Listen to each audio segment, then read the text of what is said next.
Hi, my name is Janika Speech, and I'm going to be talking about divorce and the effects it has on children and families. There are many different types of families in the world today. Some are strong and secure with both parents at home, some are broken into two homes with separated parents, and others are broken, divided, and then rebuilt, creating two new families. I grew up in a home where both parents were always present. They made it clear from a young age that I was loved and that they loved each other. They supported one another and, even through contentious times, demonstrated how a couple can work through struggles to become stronger in the end. The thought of my parents divorcing never really crossed my mind, and it never crossed theirs. In today's world, though, divorce is not uncommon, and it is a definite possibility, if not the first conclusion to jump to when the going gets rough. The Social Health of Marriage in America estimated that around 42% of all marriages end in divorce, a rate that is about twice as high as the rate in 1960. Divorce is increasing at a rapid, frightening pace, and it is proven that divorce causes a decline in emotional, physical, and cognitive well-being in children. The long-lasting consequences divorce has on family and children are the reasons divorce should be considered with high caution before it takes place, and if possible, not even occur at all. I'm posing that we need to become more educated on what the effects of divorce are on children and take a stand against divorce. A common misconception about divorce is that there is an option for a, quote, good divorce. I'm here to tell you, though, there is no such thing. In considering divorce and its many effects, people believe that divorce is better for both adults and children involved because it relieves stress and arguing in the home. They think divorce is the best solution, as it is better to divorce than to rear children in a marriage with conflict, as Carl Zimnister, who is an editor-in-chief of the American Enterprise, once said. Zimnister also, in his studies, explained that children react negatively to divorce in the home. A child living in both the mother's world and the father's world creates stress and confusion in the child. The child becomes unsure of who they are and who they should be. In many instances, parents argue that divorce is necessary to ensure that their children live happy lives. Divorce is often a result of contention or an expensive dispute between husband and wife. Parents believe that divorce creates a stronger bond between parent and child. James Milne, an esquire from England, said, quote, "Single parents are often closer to their children than married parents are. Although that statistic may be true, along with other reasons that people may be divorced, these reasons for divorce should be considered more as excuses rather than valid reasons. Divorce is necessary at times, but parents must recognize that divorce is not just between parents, but that children are involved and it negatively impacts their child's life. Parents rarely contemplate how divorce will affect their child emotionally, which is a serious matter in a child's life with many long-lasting effects.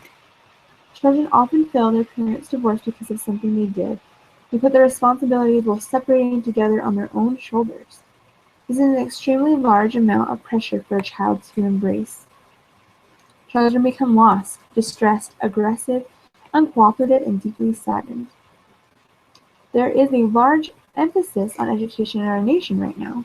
Did you know that, according to the National Survey of Children, that 15% of divorced children are booted out of school?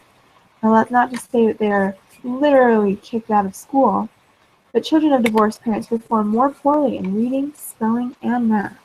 They also have higher dropout rates and lower rates of college graduation. A lack of parental support in a child's life creates insecurity and little confidence in their abilities. Their focus in school is skewed because they're unable to motivate and apply themselves. And this is greatly enlarged to the lack of support from their parents.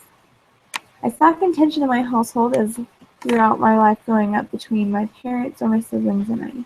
However, I still feel like I'm one of the lucky ones. My parents always stayed together. They showed me how to be resilient. This is very different from a lot of my friends and family. With the increase of divorce in America and the fairly easy process to receive a divorce, more and more parents are turning that direction as a solution to their problems. So how can we help? Divorce is a major decision and should be highly considered before that action is taken. The best option before divorce is to consider counseling or to search for professional help.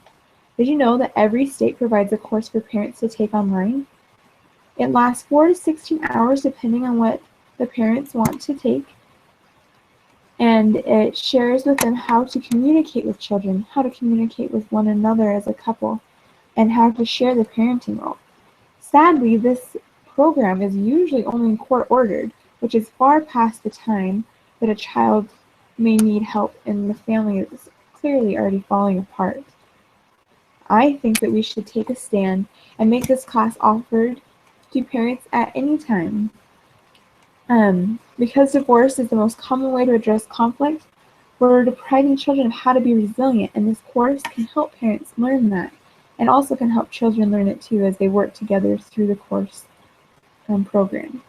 Also, if divorce is inevitable, it's important to go through in a way that has the smallest impact possible on the child's life. If parents who are divorcing want to see only positive effects of divorce on children, it is their job to put aside their issues and make the transition to the new life for their children the most important issue in their life. To ease these transitions, there is an organization known as the National Family Resiliency Center. This is a nonprofit organization that assists families by providing counseling and educational programs to help both children and adults cope with divorce and family transition. They use play therapy, family and individual therapy, peer counseling, and even offer resources for professionals who are seeking guidance on how to help a family that is considering divorce. This organization addresses the symptoms of divorce to prevent the actual act. It starts at the root and builds out, preserving a family tree. I think we should expand this program outside of just Maryland, where it's housed, and make it a nationwide program, just as its title says.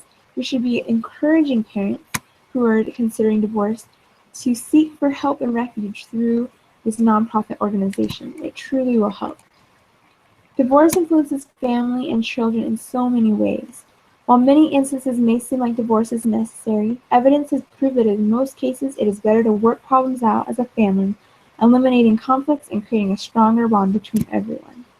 I think we should think about the children that we are raising and the future leaders of tomorrow and how we are raising them today.